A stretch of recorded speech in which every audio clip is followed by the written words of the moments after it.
Okay, so now we'll talk about the investigations. So they are saying that the large number of tests that are available, they have limited specificity and sensitivity. So when you have to establish the diagnosis for the Cushing syndrome, you can combine the results of several tests. And the second thing that they are talking about is that for testing Cushing syndrome, we should better avoid the conditions of stress and acute illness, because under stress and acute illness, the hypothalamic pituitary axis, they are already activated. So naturally, cortisol and all the hormones are going to be elevated, and it's going to give a false diagnosis of Cushing syndrome. So when you are establishing the diagnosis of Cushing syndrome, it's a two-step process. Number one is whether the patient has Cushing syndrome, and the other is to define the cause of the Cushing syndrome, that is whether it's due to ACTH dependent causes or ACTH non-independent causes. So, and then there are certain additional tests for diagnosing Cushing syndrome, which includes plasma electrolytes, glucose, glycosylated HB, bone mineral density. As we know, osteoporosis is one of the clinical feature. So bone mineral density can also give us an idea for Cushing syndrome suspicion in a patient. So we'll cover the first point, that is to establish the presence of the Cushing syndrome. They're saying that in patients where there is appropriate suspicion, that is you have made a doubt of Cushing syndrome based on the clinical features, and now you are going to test, it can be confirmed by two of the three main tests. These are the three main tests. Number one is failure to suppress the serum cortisol with low doses of oral dexamethasone. If you give patient exogenously a steroid, it is supposed to suppress the levels of the serum cortisol, because negative feedback mechanism, ACTH should be reduced for due to the external source of or administration of the steroid DEXA.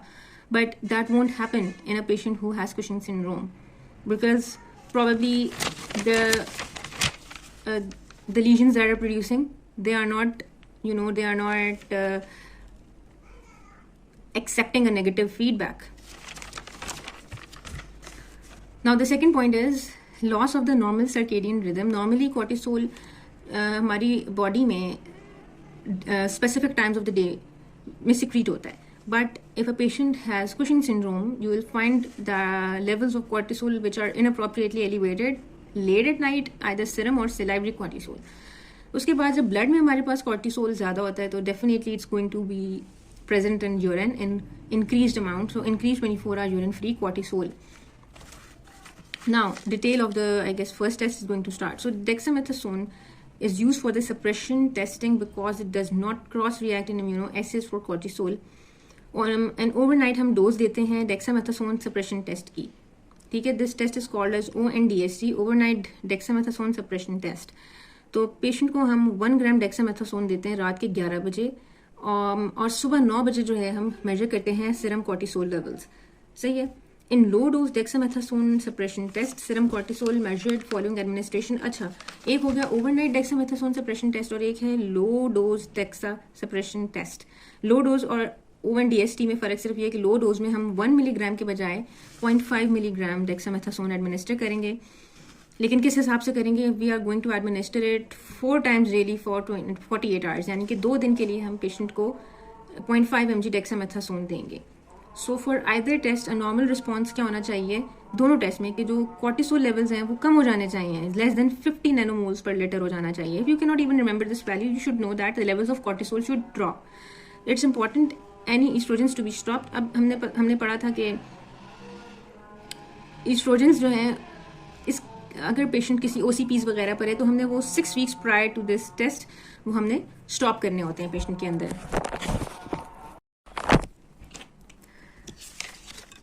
तो हमने अगर patient किसी किस्म के oestrogens पर है, females की हो सकती है ज़्यादातर के OCPs वो ले रहे हैं, ओरल कॉन्ट्रासेप्टिव पिल्स, तो वो 6 weeks पहले हमने स्टॉप कर देनी होती है. And what is the reason? To allow the corticosteroid binding globulin levels to return to normal and to avoid the false positive response. Estrogen जो है वो cortisol binding globulin levels raise कर देता है, तो बिला वजह हमें false positive results मिलेंगे. ठीक है। As most cortisol assays measure total cortisol including that bound. अब बात यह है कि ईस्ट्रोजन जो हैं वो corticosteroid binding globulin levels raise कर देती हैं, और जब हम टोटल कॉर्टिसोल मेजर कर रही हैं, जो हमारे पास टेस्ट अवेलेबल हैं वो टोटल कॉर्टिसोल मेजर करते हैं, तो टोटल कॉर्टिसोल में हमारे पास CBG बाउंड कॉर्टिसोल भी आ जाता है, इसलिए इसकी ये सारी लॉजिक है। Cyclicity of the cortisol secretion is a feature of all types of Cushing syndrome, and if very variable can confuse diagnosis. Use of the multiple salivary cortisol samples over weeks or months can be helpful in diagnosis, but an elevated salivary cortisol level alone should not be taken as a proof. ठीक है, it's a serum that's more significant. तो हम सिर्फ salivary के ऊपर rely करके diagnosis establish नहीं कर सकते। In iatrogenic Cushing syndrome, cortisol levels are low unless the patient is taking a glucocorticoid prednisolone that cross-reacts and immunoassays with cortisol. ठीक है, iatrogenic, to be clear, iatrogenic क्या है कि I think it's something that I confused in the very beginning of the first part.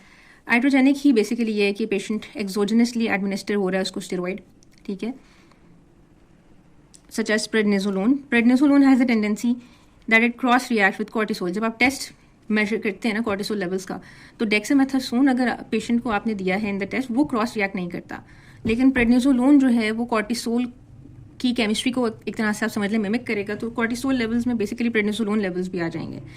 तो Cushing syndrome जो iatrogenic होता है, जो ड्रग इंड्यूस्ड होता है, उसमें जो असल सीरम कॉर्टिसोल लेवल्स हैं वो लो होने चाहिए, ठीक है। उसमें जो नेचुरल बॉडी कॉर्टिसोल बना रहा है वो लेवल्स लो ही होते हैं। इट्स बेसिकली जो सिम्टम्स आ रहे होते हैं हमारे पास ये सारे पेशेंट के अंदर आइट्रोजेनिक कुशिंग्स में, वो बेसिकली एक्सटर्नली एडमिनिस्ट्रेड प्रेडनिसोलोन की वजह से आ रहे होते हैं, ठीक है। और बात यह है कि जो प्रेडनिसोलोन है वो जब आप सीरम लेवल्स लेते हैं कॉर्टिसोल के, वो रेज्ड होंगे पेशेंट में। वो क्यों रेज होंगे? Because prednisolone can cross react in the test जो हम कॉर्टिसोल मेजर करने के लिए लेते हैं, लेकिन डेक्सा नहीं करता क्रॉस रिएक्ट, ठीक है।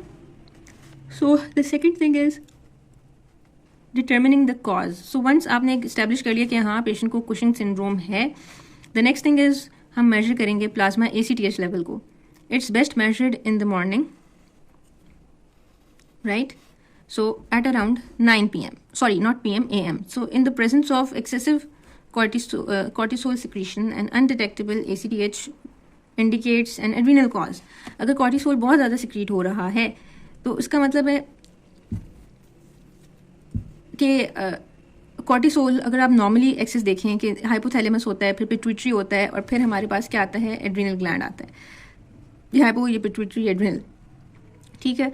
हाइपोथैलेमस से ACTH आएगा, और फिर ACTH जो है, नहीं सॉरी, पिट्यूटरी से ACTH आता है, ACTH पिट्यूटरी से आएगा, and then it will act on the adrenal glands, और adrenal hormone such as cortisol ये सारे रिलीज होंगे। तो अगर हमारे पास पेशेंट के एक्सेसिव कॉर्टिसोल है तो ये नेगेटिव फीडबैक देगा टू द पिट्यूटरी, और ACTH लेवल्स हमारे पास होने चाहिए रिड्यूस, ठीक है। तो अगर हम यही पिक्चर देख रहे हैं कि कॉर्टिसोल एक्सेस में सिक्रीट हो रहा है और ACTH levels are now undetectable, तो उसका मतलब है कि एड्रीनल कोई वजह हो सकती है हमारे पास, ठीक है, कुशिंग सिंड्रोम की। लेकिन अगर आप देखते हैं कि ACTH लेवल्स नहीं अनडिटेक्टेबल बल्कि इंस्टेड ACTH लेवल्स हाई हैं, तो उसकी दो वजूहात हो सकती हैं। या तो हमारे पास कोई एक्टोपिक सोर्स है ACTH की, या कोई पिट्यूटरी सोर्स है, ठीक है। नेगेटिव फीडबैक जा रहा है, इसका मतलब है पिट्यूटरी में कोई फॉल्ट नहीं है। नेगेटिव फीडबैक में ACTH की वैल्यू कॉर्टिसोल के कंपैरिजन में कम आ रही है, इसका मतलब है कि कोई टॉपिक भी नहीं है। लेकिन अगर ACTH रेज्ड है in the presence of increase cortisol, तो पिट्यूटरी या कोई एक्टोपिक हमारे पास सोर्स है। सो ACTH levels between these values represent a grey area. ये दो वैल्यूज बेसिकली इन पे ये बात कर रहे हैं। And further evaluation is required. Test to discriminate the pituitary from ectopic sources relies on the fact that pituitary tumours but not ectopic tumours retain some features of normal regulation of ACTH। ये चीज़ हमने पहले भी discuss की थी कि जो pituitary हमारे पास tumours होते हैं वो फिर भी थोड़ा बहुत नेगेटिव फीडबैक मैकेनिज्म एक्सेप्ट करते हैं, लेकिन एक्टोपिक सोर्सेज अगर हों ACTH प्रोडक्शन की तो वो किसी किस्म का नेगेटिव फीडबैक नहीं लेते from the excess cortisol in the body, ठीक है। सो थोड़ी बहुत रेगुलेशन होती है अगर पिट्यूटरी ACTH हमारे पास ज़्यादा सिक्रीट हो रहा है due to some pituitary adenoma या कार्सिनोमा।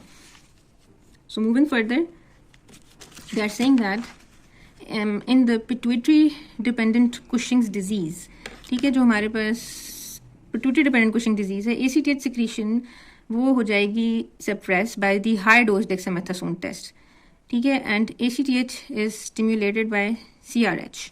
एनीवेज जो भी है, हम अगर ये रूल आउट करना चाहते हैं वेदर हमारे पास पिट्यूटरी डिपेंडेंट या एक टॉपिक है, तो वही हमारे पास प्रिंसिपल इस्तेमाल होगा कि जब हम बहुत हाई डोज देंगे डेक्सामेथासोन की तो उससे नेगेटिव फीडबैक चला जाएगा पिट्यूटरी पे और ACTH के लेवल्स हो जाएंगे कम। So in a high dose DEXA suppression test, HDDST, serum cortisol is measured before. तो हम serum cortisol levels obviously ये DEXA देने से पहले measure करेंगे और फिर उसके बाद measure करेंगे। और high dose DEXA से क्या मुराद है, 2 milligrams of DEXA हम patient में administer करेंगे 4 times daily for 48 hours। ठीक है, सिंपल सी बात है, हमने 48 hours that is basically 2 days के लिए पेशेंट को 2 मिलीग्राम्स डेक्सामेथासोन देनी है 4 times daily. This is HDDST, high dose dexa suppression test. ये क्या करेगा, ये नेगेटिव फीडबैक कराएगा अगर तो पिट्यूटरी डिपेंडेंट कुशिंग डिजीज़ है, और उसकी वजह से हम जब मेजर करेंगे ACTH लेवल्स तो वो सप्रेस होंगे। जब ACTH सप्रेस होगा तो सीरम कॉर्टिसोल भी सप्रेस्ड होगा।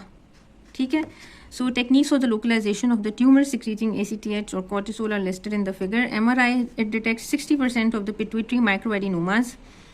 MRI 60% detect कर लेता है pituitary microadenomas को, and if available, BIPS, bilateral inferior petrosal sinus sampling with measurement of ACTH is the best means of confirming the Cushing's disease unless MRI shows a tumor bigger than 6 millimeters, in which case it may not be needed.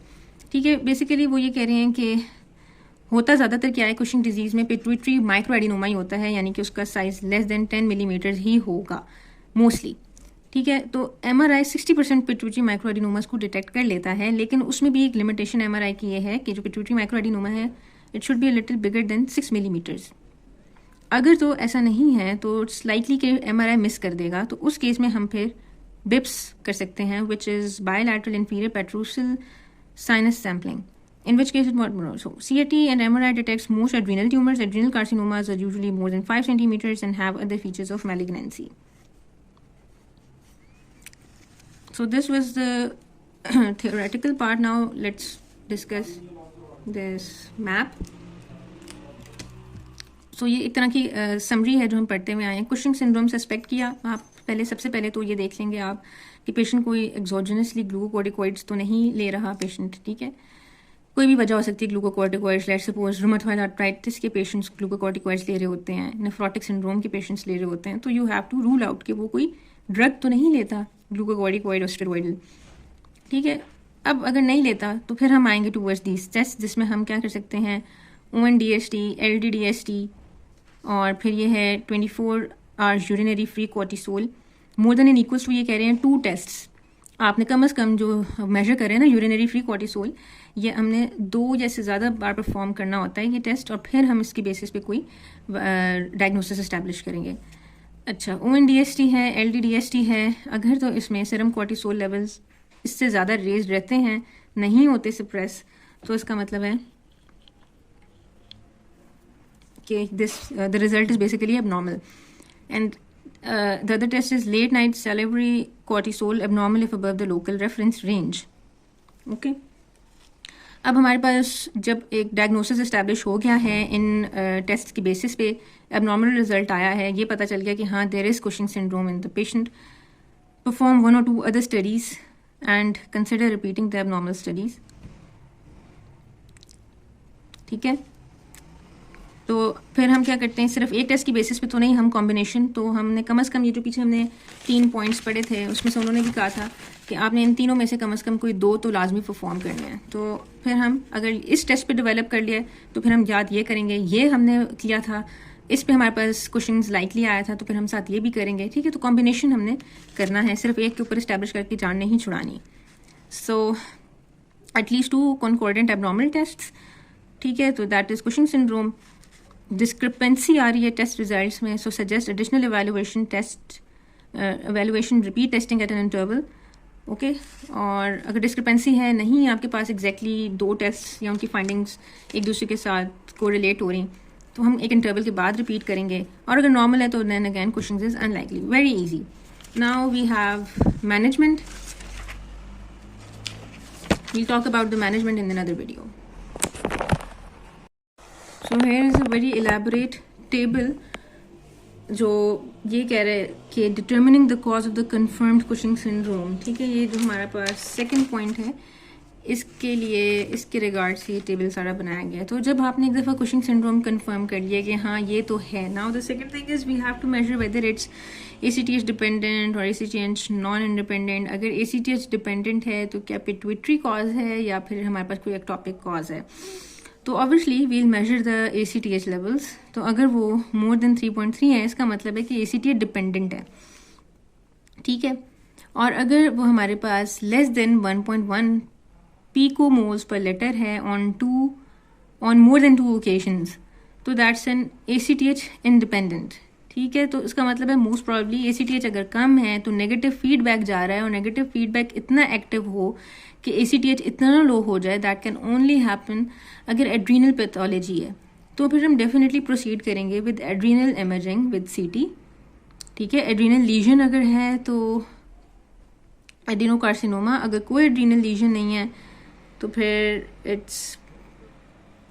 कोई adrenal legion नहीं है तो it can either be PPNAD। Now what's PPNAD? In the caption it's primary pigmented nodular adrenal disease, और may be कोई exogenous glucocorticoid administration है,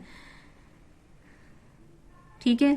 और अगर adrenal legion हमें नजर आ जाती है इमेजिंग पे तो it could either be an adenoma or a carcinoma, और it could be AIMAH which is ACTH independent macronodular adrenal hyperplasia. So if the ACTH levels are raised more than 3.3, so it's an ACTH dependent Cushing syndrome। तो हम next चीज़ किसके साथ proceed करेंगे? हम pituitary MRI देखेंगे, अगर तो adenoma more than 6 millimetre size का है कि नहीं। तो अगर इफ इट इज यस, ठीक है, MRI पे हमारे पास एडेनोमा 6 मिलीमीटर से ज़्यादा साइज का आ गया है, positive CRH test after 100 milligrams of human corticotrophin releasing hormone IV, more than 20% rise of cortisol या 50% राइज ऑफ ACTH। अगर तो यस है तो हम HDDST करेंगे, और अगर हम high dose dexa suppression test में हमारे पास 50% से ज़्यादा सप्रेशन आ जाती है कॉर्टिसोल की फ्रॉम द बेस लाइन, तो इसका मतलब है कुशिंग डिजीज़ है पेशेंट में, ठीक है।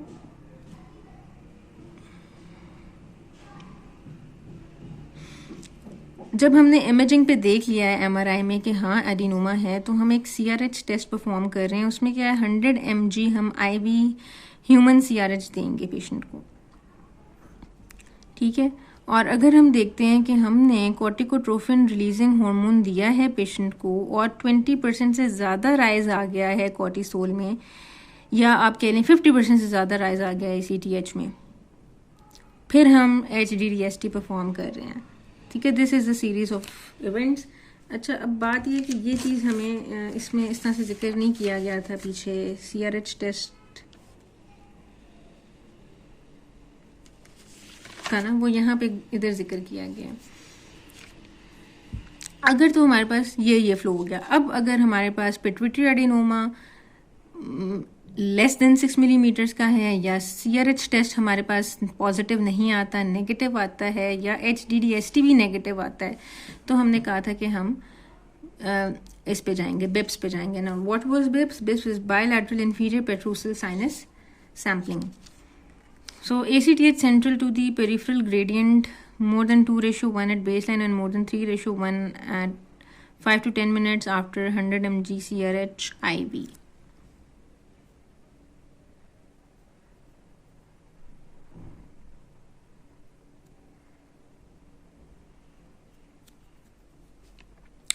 अगर तो ऐसा नहीं होता, यानी वो कह रहे हैं ACTH लेवल सेंट्रल